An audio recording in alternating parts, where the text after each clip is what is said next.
लखीमपुर खीरी में सीएम योगी आदित्यनाथ 314 परियोजनाओं का लोकार्पण। थारू जनजाति को सीएम योगी ने दी सौगात, बोले 4000 परिवारों को मालिकाना हक। सरकार हर गरीब के साथ खड़ी है, जन जन का कल्याण हमारा लक्ष्य। बिना भेदभाव सबको लाभ मिल रहा, बीजेपी सरकार में तेजी से विकास।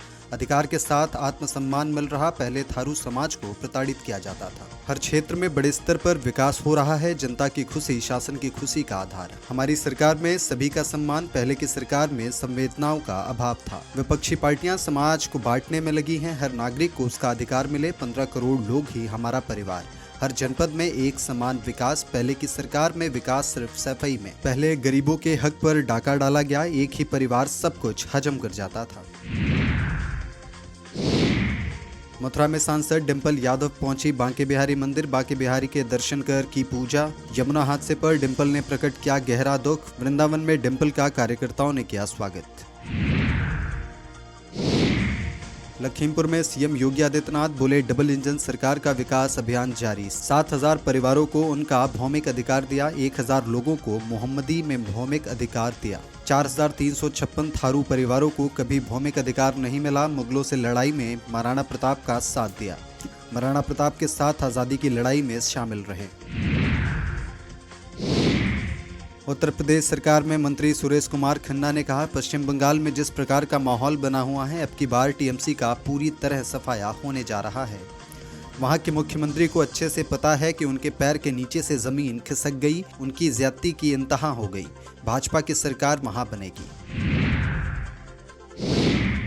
प्रधानमंत्री नरेंद्र मोदी ने कहा, बंगाल की जनता ने लेफ्ट को निकाला। बड़ी आशा और उमंग के साथ मां, माटी, मानुस की बातें सुनकर टीएमसी को मौका दिया, लेकिन सत्ता में आते ही तृणमूल लेफ्ट की कार्बन कॉपी बन गई। लेफ्ट के गुंडे तृणमूल में आ गए, लेफ्ट का सिंडिकेट तृणमूल में आ गया। पहले वोट के लिए लेफ्ट वाले धमकी देते थे, फिर वही गुंडे टीएमसी को वोट देने के लिए धमकी देने लगे। राजद नेता और बिहार विधानसभा में नेता प्रतिपक्ष तेजस्वी यादव ने कहा, एक भी निर्णय नहीं लिया जा रहा है। बिहार की क्या स्थिति बनी हुई है, कहने को ये डबल इंजन की सरकार है, लेकिन अभी तक कोई कैबिनेट बैठक नहीं हो रही। फसल बर्बाद हो रही है, हत्याएं हो रही हैं, शिक्षा, स्वास्थ्य, दवा नहीं मिल रही, लेकिन जो लोग सत्ता में हैं उनको चिंता इस बात की है कि कुर्सी पर कौन बैठेगा। कृषि महोत्सव में उद्घाटन कार्यक्रम में केंद्रीय रक्षा मंत्री राजनाथ सिंह ने कहा, हमारी सरकार ने किसानों के लिए योजनाएं तो बनाई ही हैं, साथ ही साथ खेती से जुड़े हुए अन्य चीजों पर भी ध्यान दिया है। जैसे हमने गांव-गांव में सड़कें बनाई हैं, बिजली पहुंचाई है, पानी के प्रबंध किए हैं। हमने देश भर की मंडियों को ऑनलाइन किया ताकि किसान एक जगह पर बैठकर देश में कहीं भी अपनी उपज बेच सके। एमएसपी को हमेशा बढ़ावा दिया है। ये सब छोटी बातें नहीं हैं, बल्कि इन प्रयासों से किसानों के जीवन में बहुत बड़े बदलाव आए हैं। गृह मंत्री अमित शाह के बयान पर कांग्रेस नेता प्रमोद तिवारी ने कहा, मैं अमित शाह से पूछना चाहता हूं कि वे बंगाल के पुत्र को ही क्यों मुख्यमंत्री बनाएंगे, पुत्री को क्यों नहीं बनाएंगे। भाजपा जन्मजात महिला विरोधी है, भाजपा वही करती है जो महिलाओं के खिलाफ है। दिल्ली में उत्तराखंड बीजेपी अध्यक्ष महेंद्र भट्ट का बयान, पीएम मोदी के दौरे को लेकर बोले महेंद्र भट्ट, जब पीएम आते हैं उत्तराखंड को सौगात देते हैं। उत्तराखंड में विकास कार्य तेजी के साथ हो रहा। महात्मा ज्योतिबा फूले की जयंती पर राज्यसभा के उपसभापति हरिवंश नारायण सिंह ने कहा, देश में सामाजिक समानता के अग्रदूत, सामाजिक न्याय का आह्वान करने वाले ज्योतिबा फूले और उनकी पत्नी सावित्रीबाई फूले ने देश में सामाजिक सुधार से लेकर परंपरागत चुनौतियों के लिए अद्भुत काम किया। प्रधानमंत्री नरेंद्र मोदी ने बहुत पहले घोषणा की थी कि उनकी 200वीं जयंती देश में मनाएंगे और आज उसी का आयोजन था।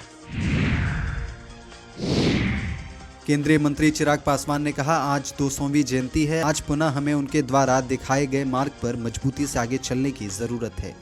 समाज में एकजुटता, सामाजिक न्याय की भावना को जागृत करने का कार्य महात्मा फूले द्वारा किया गया, जिसने समाज में एक अलग क्रांति को पैदा करने का काम किया। उनकी विचारधारा हमेशा जात पात और धर्म के खिलाफ रही। यही सोच एलजेपीआर की है। ईरान अमेरिका के इस्लामाबाद में बातचीत पर आरजेडी सांसद मनोज कुमार झा ने कहा, हम सबको उम्मीद करनी चाहिए, क्योंकि ये केवल ईरान और उसके इलाके तक सिमटा नहीं है। पूरी दुनिया में एक तरह की अनिश्चितता भरी है। यह बातचीत सफल हो, इसकी हम सब कामना करेंगे। ईरानी प्रतिनिधिमंडल जिस हवाई जहाज से पहुंचा तो उसमें फ्रंट सीट पर उन बच्चों की तस्वीर थी जिसे बम से उड़ा दिया गया।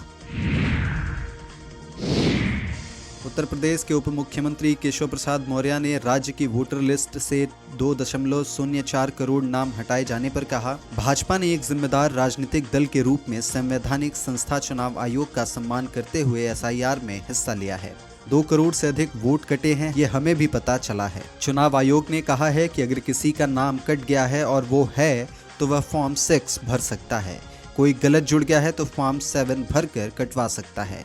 कोई गलती है तो फॉर्म 8 भरकर संशोधन करवा सकता है। वृंदावन नाव दुर्घटना पर उत्तर प्रदेश के उप मुख्यमंत्री ब्रजेश पाठक ने कहा, मथुरा की घटना बहुत हृदय विदारक है। उचित जांच के आदेश दे दिए गए हैं कि नाव पर इतने अधिक यात्री कैसे बैठे, नाव पलटने के कारण क्या थे। घायलों का इलाज कराया जा रहा है। हम पीड़ित परिवारों के साथ खड़े हैं। दोषियों पर कड़ी कार्रवाई की जाए। मध्य प्रदेश के मुख्यमंत्री मोहन यादव ने इंदौर में वंदे मातरम गाने से इनकार करने वाले कांग्रेस पार्षद पर कहा, कांग्रेस की पार्षद ने नगर परिषद में वंदे मातरम और भारत माता की जय गाने से इनकार किया और बहुत बेशर्मी से कहा कि मैं नहीं गाऊंगी। कांग्रेस के प्रदेश अध्यक्ष जीतू पटवारी, राष्ट्रीय अध्यक्ष और विपक्ष के नेता राहुल गांधी को स्पष्ट करना चाहिए कि इस प्रकार से सदस्यों को प्रोत्साहन देने की क्या नीति है। यह देशभक्तों का अपमान है। जीतू पटवारी को इस्तीफा देना चाहिए।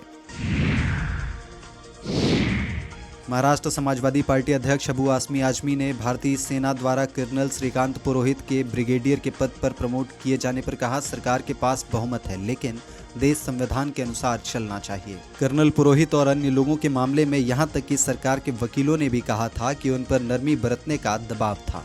कई गवाह अपने बयान से पलट गए और कोई सख्त कार्रवाई नहीं की गई, इसलिए सभी को बरी कर दिया गया।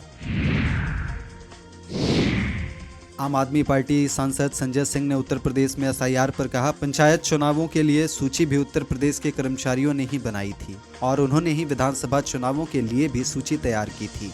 ऐसे में इन दोनों सूचियों के बीच इतना भारी अंतर कैसे हो सकता है? सवाल यह है कि क्या विपक्ष को टारगेट करके उनके वोट काटे गए?